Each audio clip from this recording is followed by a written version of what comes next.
Hey guys, Sly77 back again, and I gotta say, it's been a bit of a delay, but we're finally back with this Yu-Gi-Oh! Let's Play. We're here, and if you can see, I've been doing a little bit of off-screening, mainly because this game has been so much fun, but I haven't actually gotten a chance to record. So, we've actually beaten the entire Yu-Gi-Oh! Playthrough both ways, you know, like with the historic duels, the reverse duels. But again, I want to finish off the story with you guys. So, we went through Best Friends, Best Duelist in this last episode and the Match of the Millennium, and we finished the Duelist Kingdom tournament. So now, all of a sudden comes the next season, which is Battle City, which everyone remembers was the best season. So, here we go. We're going to be taking on this first one, the Mystery Duelist. Oh, I wonder who that is. Maybe he was made in America! So here we go. Mystery Duelist, game on. Despite defeating Pegasus in the Duelist Kingdom tournament, Yugi noticed that the spirit inside the Millennium Puzzle was worried about their uncertain future. The Millennium Puzzle connects us, Yugi, and I sense that fate has more in store for us. And we're in this together, no matter what. Good. I wish I knew more, but our future is still unclear to me. I'll help you figure it out. Later that day, Yugi and Taya came across a fortune teller that offered to tell Yugi his future. Yugi welcomed the opportunity. What are you doing today, Yugi? Taya, maybe this fortune teller could help me figure out the fate of the spirit inside the puzzle. The fortune teller asked for a personal item so he could use to tell the future. He indicated the Millennium Puzzle would be perfect, so Yugi reluctantly handed it over. I love it. It's a 5,000-year artifact. You're like, yeah, I guess you can have it. Yugi realized this was a ruse, and the fortune teller fled with the Millennium Puzzle. No shit. Leaving a trail of arrows for Yugi to follow. It was a trap, but Yugi had no choice. When Yugi tracked down the thief, he discovered the fortune teller was none other than Bandit Keith! But there was something different about him. Something, or someone, was speaking through him. What happened to you? And I'm going to try to speak like this. I'm not Bandit Keith. I only speak through him since he became my mind-controlled slave named Steve. In America! I'm mixing too much the abridged series. Who are you? And what do you want? Why do you want my Millennium Puzzle? I desire the power your item contains within, but according to the rules of the ancient magic, I have to win it from you in a duel. I love that bullshit. You can physically possess the puzzle, but unless you actually win it in a duel, it's not yours. That's not right at all. I mean, like, I get that they had to say that so it can't just be stolen and it has to be won to who has a chance, but like, it's kind of BS. So anyways, blah blah blah, we had to fight. So this is really interesting because it's one of the first times in the show where Yugi really has to fight a duel on his own without the help of the puzzle. So here we're going to use our story deck. And this duel is a little bit interesting. Again, so to put this in context, I basically beat through the Yugi story about 3 weeks ago, and I haven't played this game since. I'm really interested to see what's happening here, but I figured out a few things since then which would make the videos a little bit easier to watch. But if I remember this one correctly, he doesn't actually have a ton of stuff that he can really do to us, which is kind of nice. So I'm going to start by just summoning a monster, just see what he does, and then we obviously hold on to the ancient rules just in case we can send out the Summon Skull, Gaia, whatever it may be. And I think just like the old the other episodes, we're going to try to do 2 duels per, so he destroys that, that's great. See, that's why I'm really happy he did that to that and not to like a Summon Skull or something. And it increases by 300. Okay. So I take 1800. That's fine. And a face down. To my memory, he does not have Mirror Force. Okay. So we're going to just go offensive here because we have to, really. Going Summon Skull. And we're just going to attack. Let's hope there's not a trap. Good. Destroys it.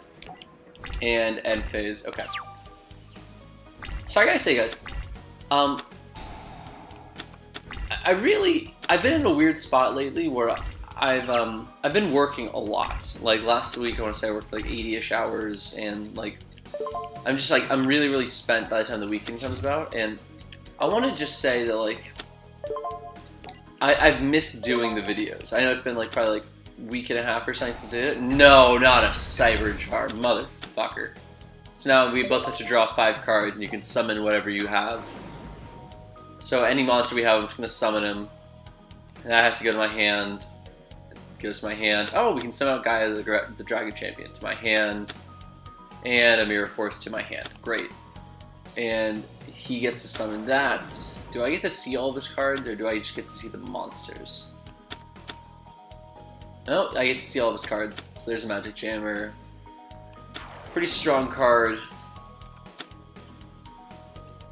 Zero Ritual, that's interesting, and then an Allure of Darkness. Okay, so we're not really screwed by that. It would have been really nice if, you know, we could have just kept our card, but wasn't how it was meant to be, I guess. Go to main phase 2. Can't summon out anything, I guess. So, in defense mode you go. So, what I was saying was, like, I've been working a lot, and I think I just thought, like, whenever I had the weekends, you know, I just wanted to cool down and, like, not worry about anything. Oh, this is really interesting, because he used Allure of Darkness and didn't draw a dark card. Then he had to discard his entire hand. So we're actually at a huge advantage here, and we actually should be able to sweep this next 2 turns, which is great. This is going to be a cool turn, because we're going to summon out a lot of cards. I'm trying to do, like, the numbers in my head. We're so close to winning this turn, but we're just going to be short by a few points. But next turn we should win, barring him drawing, like, a dark hole or something. But the thing is, like, I really thought just relaxing, you know, coming home, watching some football, playing with the dog, that I would just, I wouldn't worry about anything. But I guess there was a part of me that really just missed making the videos and just missed kind of like talking to you guys and like having that fun time that I usually do with this.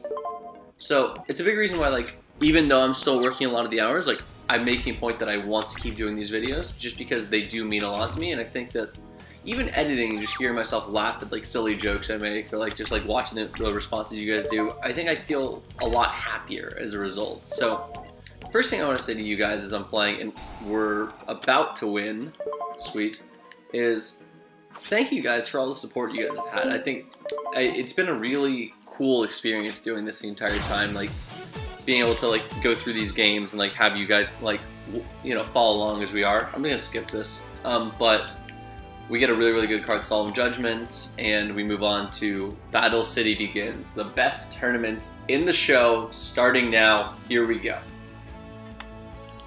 I completely forget what the Rare Hunter sounds like in the Abridged series, so let's see. Hey, how's it going, Yugi? Not so great. I need your help. So does the Spirit of the Millennium Puzzle. Whoever it was that stole the puzzle seemed to know a lot about its past. That reminded the Spirit how little he knows about it, but hanging out with you might help him figure things out. Sure, but how exactly am I supposed to do that? You always have great advice. Just talk to him. The Spirit and Taya spent the day together. They went to the Domino Museum, which had just opened their Egyptian exhibit.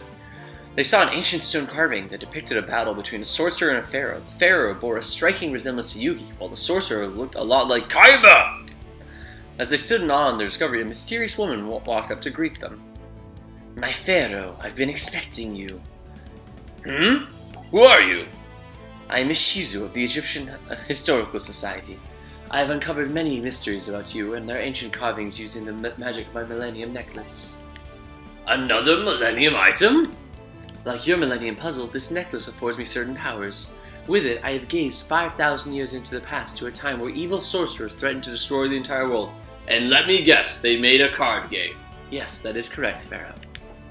However, there is one king who possessed a magic powerful enough to stop this evil threat. The Pharaoh who saved the world was you. Now the time has come for you to rescue mankind once again. Yugi, like I guess the Pharaoh, has this look on his face and I'm like, the fuck? He's like so shocked. He's like, what? What are you telling me? Alright, we're gonna go to the duel. There's a lot of talking in this one that I think kind of sets the context, but the whole idea basically is that this tournament in the show was started off by Kaiba kind of being greedy and wanting to collect the most powerful cards in the game, which are called the Egyptian God cards. There's 3 of them. None of them will be in this duel, but there's Obelisk the Tormentor, which Kaiba was given by Ishizu. Then there's, wow, how am I blanking these? Slifer the Sky Dragon. And then there's the Winged Dragon of Ra, which is said to be the most powerful, in practice kind of one of the more annoying ones to do. We have no cards at all, so this kind of blows. So we just got to pause this out. The whole context of this duel actually is that we're fighting against a guy named Rare Hunter. So all the Rare Hunters work for this overall villain, who I won't say their name right now. But, oh god, so many cards, keep drawing cards. And you guys can probably tell what he's fishing for with all of these cards. Is that he's trying to collect Exodia. The one trick is that he actually gets to run an illegal deck for this duel, which is kind of annoying. He gets to... Oh, okay. He just threw away random cards, I guess. Yeah, like this. I don't care. So, he has 3 copies of each piece of Exodia, which, when you think about it, would like to say, like, you know, it's got to be great. Kind of blows for him, actually, because he... Even if he draws, say, like 5 pieces of Exodia, they may not be the right 5 pieces. Because you don't win the game by drawing just 5 pieces. You win the game by drawing the right arm, the right leg, the left arm, and the head. Like, it has to be those pieces. So the whole idea is that, like, it's the first time in the show where Yugi's going against someone who's actually trying to use Exodia against him. Because remember in the first episode, he uses Exodia to beat Kaiba. Kaiba sees this and Mokuba, his younger brother, is saying that, you know, they should stop the duel because it's an illegal duel. Kaiba, being selfish, says let him squirm like I had to squirm when I faced Exodia. Which, you know, just goes on to the entire, like, Kaiba being a bitch thing, but it is what it is. So, just to stop him from having time here, because the whole idea is that you want to attack quickly so he can't activate any of his cards, right? He can't draw Exodia. So I'm actually going to just use Monster Reborn, bring back Celtic Guardian. Yep, and we are just going to try to do an all-out assault here. If this is a Mirror Force, this is going to be kind of awkward. So we'll see. And sweet, there's nothing. Okay. So back to the overall context, since I think this duel will actually be over shortly, and I think, wow, this entire video, like, unedited right now, is only 12 minutes. And this is what shows you, like, if we actually go through an episode without losing for once, like, how fast it can be. And there's 2 cards. Please don't do it. Oh no, and a pot of greed. Please, please. And another pot of greed. No, no, no, no, no. And are you fucking kidding? No, no, no, no, no, no, no, no, no. And what? This is, are you kidding me? He has to have it. How do you not have it? And you see that he had an extra piece of Exodia in his hand, so he had to discard it. But oh my god, I can't believe it. How did he not have it? I'm terrified right now if that card that he just placed is strong enough to stop us. That if I can't destroy this card right here, we might lose. Yep, and that sucks. Okay, so fingers crossed that he doesn't draw Exodia. His draw phase is skipped. Oh my god, because he used Reckless Greed. I forgot about that. No! No, no, no, no, no! God damn it! We were 1 turn away! Stupid Exodia. He drew so many cards. Look, so if you look at this, we've drawn 10 cards. He drew 28. Like, it's crazy. So we're gonna just come back to a time where, like, it seems better, and then we'll just, you know, resume from there. Alright guys, so we're in a really interesting situation. We're here in turn 10. We got to a bit of a slow start, but he hasn't gotten any of his huge Graceful Charities, Fight of Greeds yet. So we are still in this. He's down to 1200, so if he doesn't draw Exodia this turn, we win. I hope you can hear that. That's me literally knocking on my table, hoping that this doesn't happen. Okay. Come on. There's a Pot of Greed. No, no, no. There's a Graceful Charity. Oh, no. And there's a Dark Hole. Oh, that blows, but... And there's a... Oh, no. Oh, no, no, no. Oh, god damn it. No. No, no, no, no, no, no. Oh, you bastard. And he has to discard another piece of Exodia. Again, he's drawing like crazy, just hasn't gotten it yet. We have to survive 3 more turns though, according to this. But since he played Rush Recklessly, he can't draw for 2 more turns. He did draw an Upstart Goblin though, which means that Well, actually, I think he just used it, so let's just bring in some cards. Again, we're hoping here. That's all that matters. We just need to survive for 2 more turns. Draw phase is skipped, I know. But there's a Raigeki. Okay, that's a really good... And there's 2 more. No, no, no. I can't take this. I'm freaking out right now. Oh my god. This is gonna be great.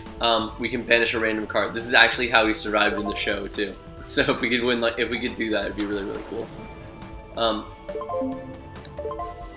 So anyways, I realized I kind of got off track. The whole idea of the Battle City tournament was that Kaiba wanted to create the best deck in the world. I described the 3 Egyptian gods. So Kaiba made a rule that whenever you beat someone, you have to take their rarest card. So the whole idea and the whole context of this duel was that before the tournament even started, this rare hunter battled Joey and stole his red eyes.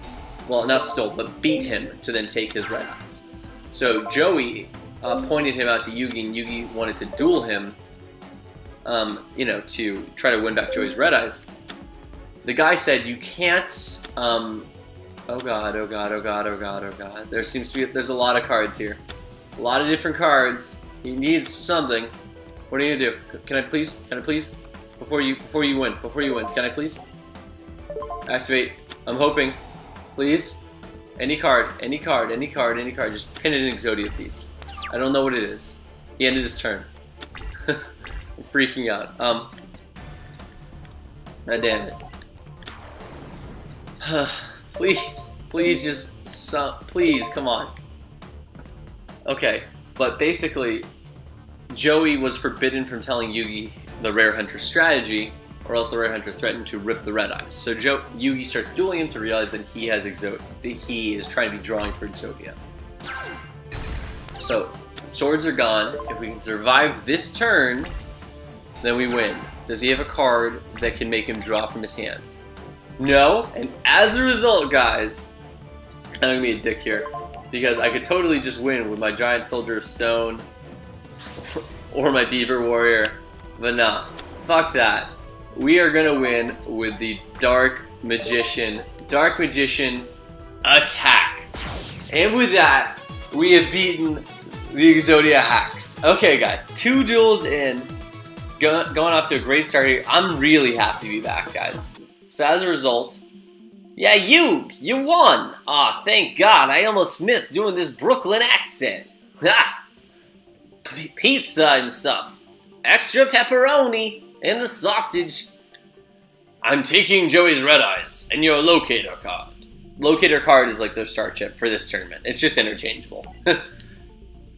I lost. I failed. Forgive me, master. I tried my best. No, please don't be angry. Ah! You, that wacko's lost his mind in a borough that is not Brooklyn. Okay, I like how they're trying to show how he's being, like, possessed now, but they don't have, like, the, like, mystical eye. It's called the Eye of Ujad, like, on his forehead to show that he's being possessed by a Millennium Item right now. So he just looks really happy. He's like, remember me, Pharaoh? Hey, we went to that party last week. You and me, we were hanging out. It was a great time. Anyways, but he talks through, and there's the guy, Merrick. Oh my god, the font makes it look like his name is Mark. I'm gonna refer to him as Mark for the rest of the time.